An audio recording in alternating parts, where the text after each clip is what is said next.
all the time, choosing, because you are doing so, whether you're aware you're doing so or not. And all of these talks are just one idea, that is just be aware of what you're allowing yourself to entertain as thought, because you will be playing the part of whatever you're imagining. And that is exactly what we're all doing. We're all playing the part that we are imagining, not why you're imagining it, not who gave it to you to imagine, but as you imagine, you are, you be, you have, and that's the whole story. That's all. It is, and I like that you said, and you reminded the listener that we're all playing the parts. And I want to stress what he said. We're all playing the parts that we have imagined. Now, some of you, that's kind of hard to fathom, but think about it. If I'm playing the part that I've imagined, somebody called this child play recently, and it is. If I'm playing the part that I've imagined, then I can simply change what I'm imagining and play a new part.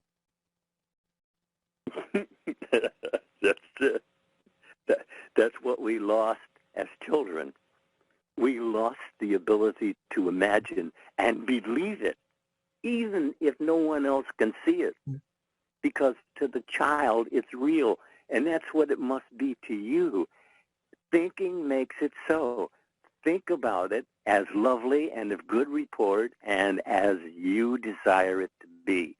That's what you're supposed to be focused on, because what has your attention has your life. And if you want to experience it, then you have to experience it through imagining, through thinking feelingly from that state, thinking from it, not of it, because thinking of it is a denial that you have it. And that's so. That is so. And Edison as well as Neville both said, thinking is speaking low. Speaking is thinking out loud. So in essence, we're still dealing with abracadabra. As you say, so should you have. Yeah, that's it. That's it. How many ways have we offered it to them? Look, you can do this. That's what we want to get you to understand, that if God told you to do it, he wouldn't have told you to do it if he knew you couldn't do it. But he knows you can do it, and so he told you to do it. So do it, right? Absolutely. And you often say it, and I'm going to add it here. Do a thing, and you shall have the power. That's it. It's all laid out for you, because people think, religion is so complicated, and actually the way it's delivered to you, it is complicated, because you're getting more than you can analyze for yourself. And so it's like a blur. And it's just too much put upon you to remember. There's nothing to remember but who you are. That's the only thing you're here to remember, is who you are behind this mask, this part you're playing in this play of humanity. As Shakespeare said it, all the world's a stage and all the men and women are merely actors. It's not who you are, it's what you're doing. See, that's the thing. You're doing what you're doing because that's what you're thinking feelingly in yourself. Subconscious mind is never going to question you as to what you're thinking. Only produce it in your world of experiencing. And so there's nobody to cuss out because it's all you. Yeah, really. And I did a lot of cussing. Well, you're speaking about subconscious mind. Go ahead. Yeah. Really, look, subconscious mind was given so that you would understand what you're thinking about ahead of it happening. But you're not doing that unless you're paying attention to what you're thinking and feeling. If you're paying attention, you'll see yourself leading yourself, guiding yourself into a problem or into success. But what is it that you're looking for? Because that's what you're going to find, because that's what's looking for you, if that's what you're looking for. But be careful what you're asking for, because, you see, you're not really focusing on what you want as much as you're focusing on what you don't want. And the one that gets your attention the most is the one you're experiencing. So it's kind of a delicate thing there, because we jump back and forth on things that we're looking for, and what's producing it would be always having a problem with you switching your mind so often. It's what you're feeling, thinking, feelingly about is your world of experiencing. Just understand that what you're thinking about is your everydayness experiencing. If you want to change it, change your mind, change your world. And it's ongoing, isn't it? It is ongoing. You know, you talked about, who you really are. And most of us, we simply have forgotten. And when we discover who we are, we can't even believe it. Even though we use the name day in and day out, we use the name of God, I am. We say, I am this, I am that. And so we're always attracting to ourselves or repelling, depending upon our state and our feelings. But, you said something. You said, when you're occupying in the appropriate mindset, then you can attract or bring into existence that which you desire. But if you're not, then you're going to repel the thing that you think that you're trying to manifest. Yeah. It's just being aware. That's the whole thing. It's just being aware of what you're thinking, feelingly about, generally, most of the time. Because if you're aware of what you're thinking, feelingly about most of the time, that's what you'll be experiencing if you're agreeing with it. But if you're disagreeing with what you're thinking, feelingly about, then stop. Go sit in a silence. Change your mind, change your world. That is a given. It's already a given. You're not waiting to be good to experience it. You're not waiting to be better to experience it. It's with you now to be experienced in the now. This is the appointed hour of desired change, and you're on all the time, and it's always this hour. Change your mind, change your world. That's the story, isn't it? It is the story. And as we repeat the story, allow the story to resonate with you. Decide who it is. Don't look at the world without.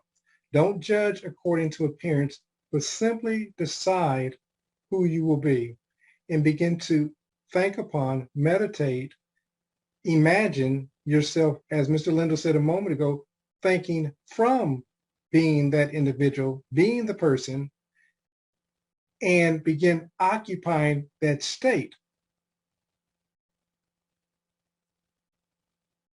That's it. That's it. You're told to be it. Be it now.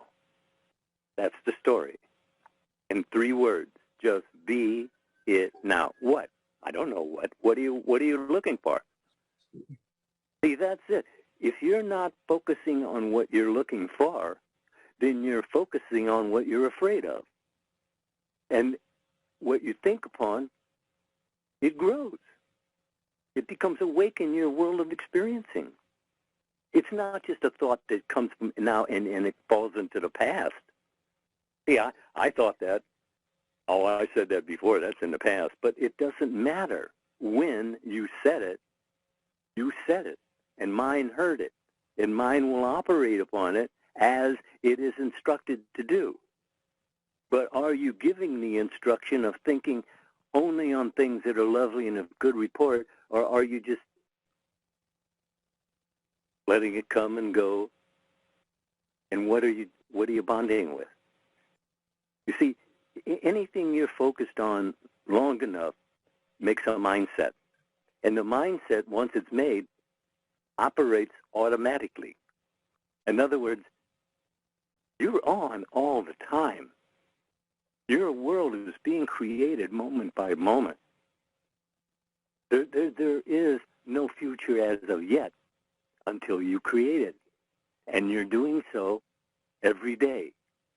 You're creating your tomorrows. But creating them how? More problems?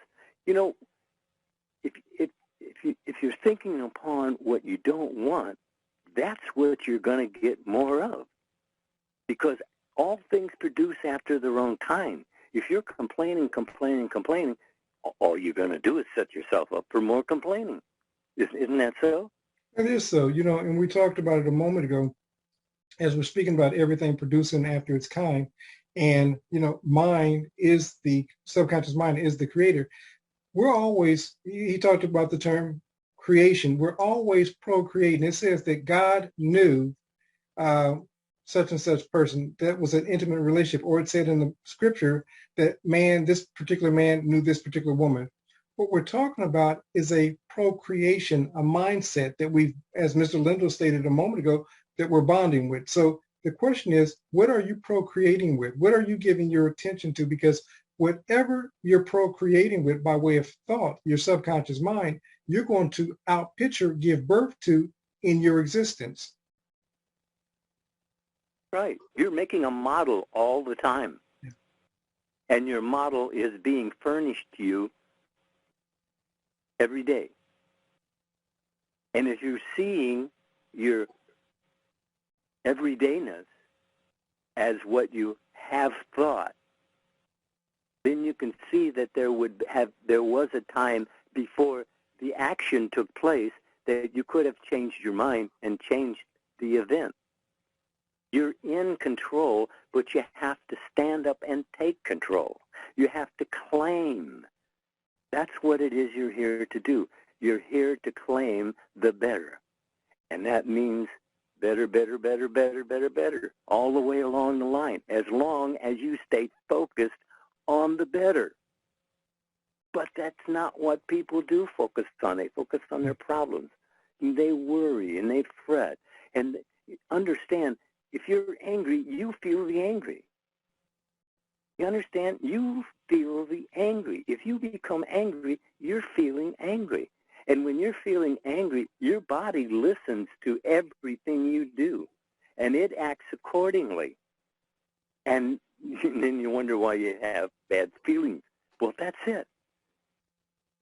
As you think you are you happy with what you are? If not, change what you're thinking about what you are. Wouldn't you say? I would say, and you just mentioned the topic of anger, but it could be any emotion. What are you emoting, in your life at this moment? Because whatever he spoke of happiness also in that same structure. So are we given to anger or are we given to happiness? But depending upon what it is that we're giving ourselves to, you said that often people don't take accountability that they are thinking ahead of their evidence, because if they did, they would begin to change. And this is so true. The question is, what are you emoting at this moment? Because that's your future. Yes, yes. You have freedom. Choose it. That's it. You were given freedom. And that freedom that you were given choose this day. And you're about doing so, whether you're aware you're doing so or not. The idea is to be aware of what you are choosing to think feelingly about. And you can do so because God told you to do so. Think only on things that are lovely and of good report. What are you thinking about? That's the question. Just what are you thinking about? Because that's what you're going to be experiencing, isn't it? It is, and I want to challenge the listener because many of us have been so conditioned, and myself included, that this is just who I am. I've purchased the story myself. I used to identify with certain negative traits, from family and say, well, this is just, who I was. And it wasn't who I was or who I am. we're spiritual beings first and foremost. So that overrides any genetics, DNA, past history, whatever you think that you can come up with. When you understand that you're a spiritual being having a human experience, you can change who you believe you are.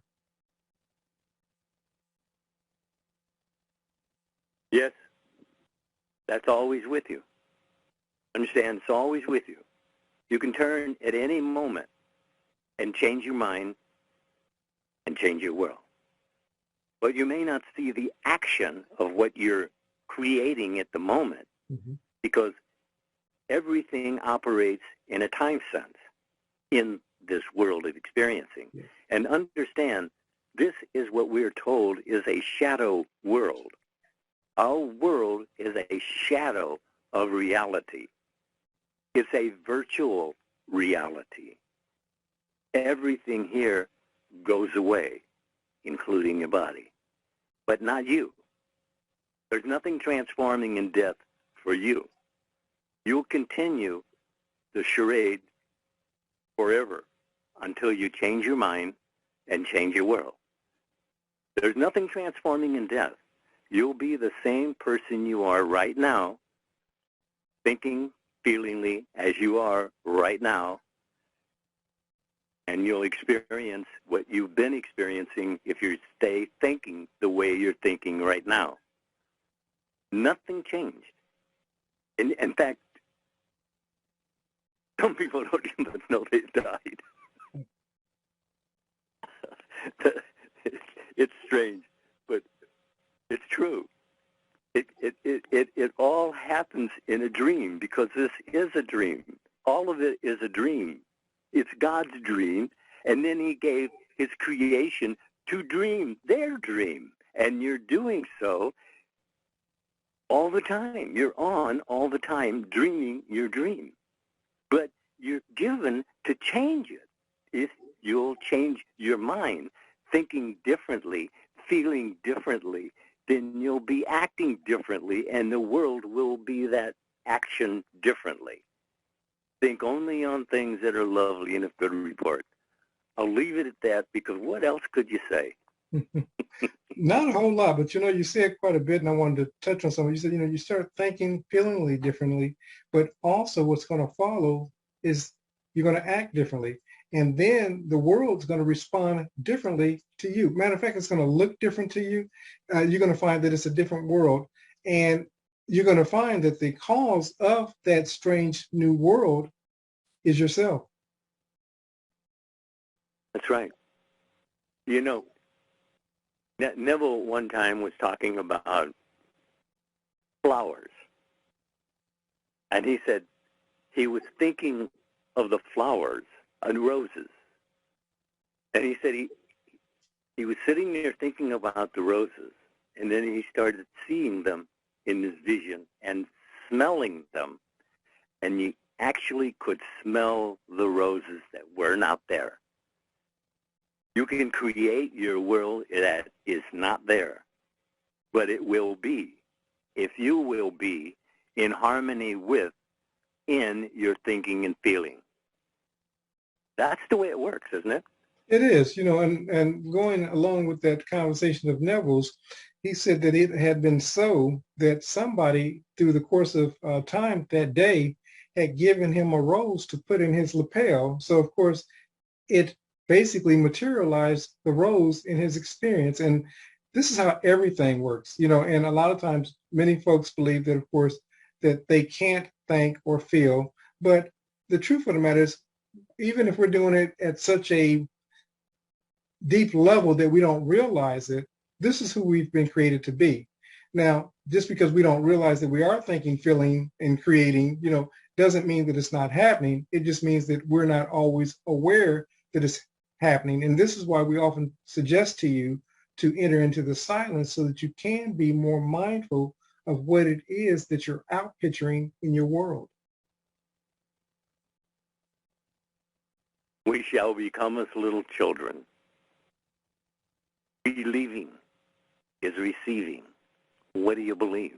That's what you're receiving. If you don't like what you're receiving, well, then you have to change what you're thinking feelingly about. I know I repeat this over and over and over because why stand up here and tell you all about the theology? Why? Are you going to do anything about it? No. What are you going to do something about? That's what we're talking about. We're talking about what you're going to be doing from this moment forward.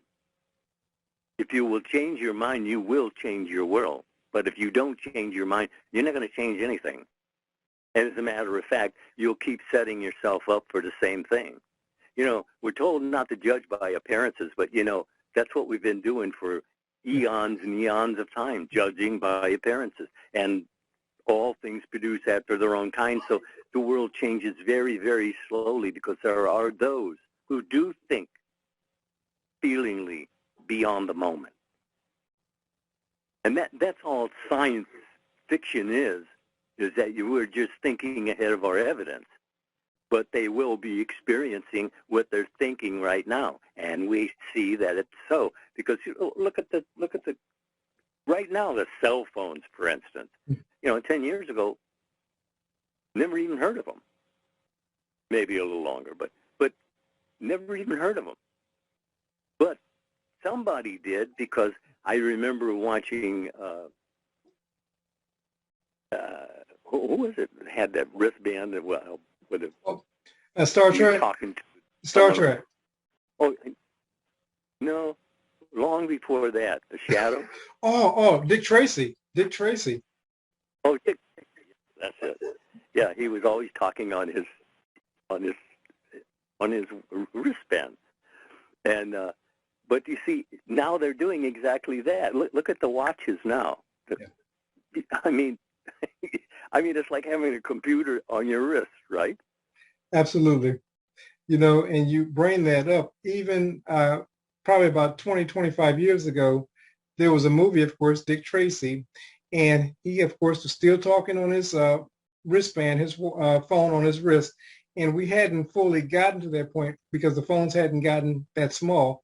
But now it's commonplace. You see everybody with these smart watches that are also devices that they can make calls on. So it's amazing.